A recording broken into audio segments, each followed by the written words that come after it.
महाराष्ट्र राज्य माध्यमिक व उच्च माध्यमिक शिक्षण मंडळाच्या कर्मचाऱ्यांनी पुकारलेल्या आंदोलनामुळे 10वी आणि 12वीच्या निकालाच्या प्रक्रियेत अडथळा निर्माण झाला आहे। कर्मचाऱ्यांच्या बदली आणि पदोन्नती संदर्भातील नियमात प्रशासनाने केलेले बदल हे या वादाचे मुख्य कारण ठरले आहे।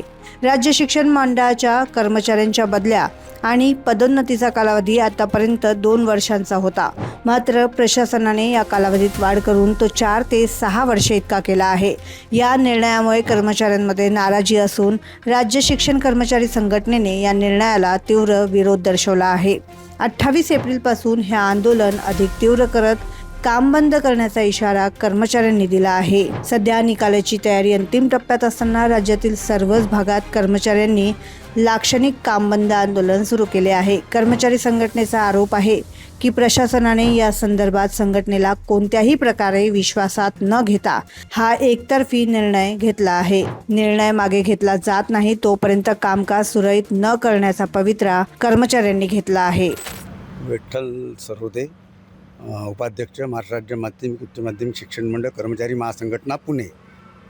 आमच्या ज्या मागणी आहे, मुख्य मागणी सन 1993 पासून आमचे बढती बदलीचे सूत्र हे आम्हाला आमच्या मंडळाच्या स्वायत्त असल्यामुळे आम्हाला स्वतःचे लागू होते, परंतु येत्या 2026 मध्ये 2/12/2026च्या कार्यकारी परिषद जी झाली आणि त्यामध्ये आमचे जे सूत्र आहे त्यांनी आमचे सूत्र बाजूला ठेवले आणि महाराष्ट्र MCSR कायदा 2005 हा आम्हाला लागू केलेला आहे, ज्यायोगे आमच्या बऱ्याच कर्मचाऱ्यांचं नुकसान होणार आहे।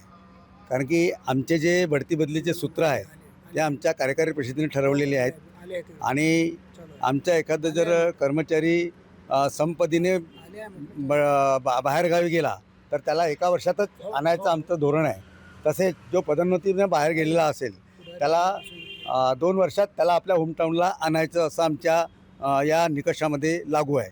पण हे सगळं सूत्र त्यांनी बाजूला करून त्यांनी राज्य शासनाचे जे सूत्र आहे आमच्यावर लादलेले आहेत, ज्यायोगे आमच्या कर्मचाऱ्यांना एका ठिकाणी 3 वर्ष किंवा त्याच्यापेक्षा जास्त हा कार्यकाळ घालवावा लागणार आहे।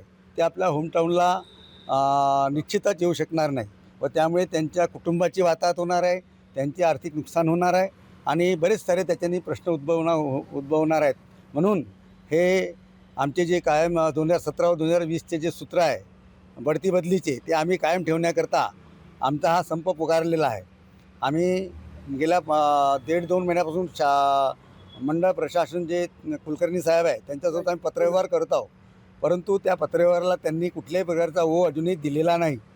त्यांनी आमची 20 तारखेला एक पत्र काढलं आणि आमची कालची 24 तारखेला आमच्या जे पदाधिकारी आहेत 4 पदाधिकारी आमचे दोन्ही संघटनांचे अध्यक्ष तसेच आमचे दोन्ही संघटनांचे सरचिटणीस यांना पुणे येथे बोलावलेलं होतं, परंतु त्यांना चर्चा ह्या विषयावर करायचीच नव्हती।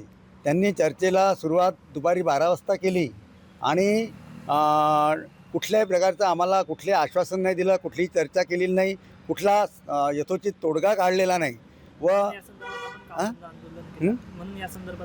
म्हणून आता आमचं जे आम्ही आंदोलनाची हाक दिलेली आहे आमच्या 16 तारखेला 15 तारखेला आम्ही जे पत्र दिलेलं आहे मंडळ प्रशासनास, त्यानुसार आमचं आता 28 पासून बेमुदत काम बंद आंदोलन आहे।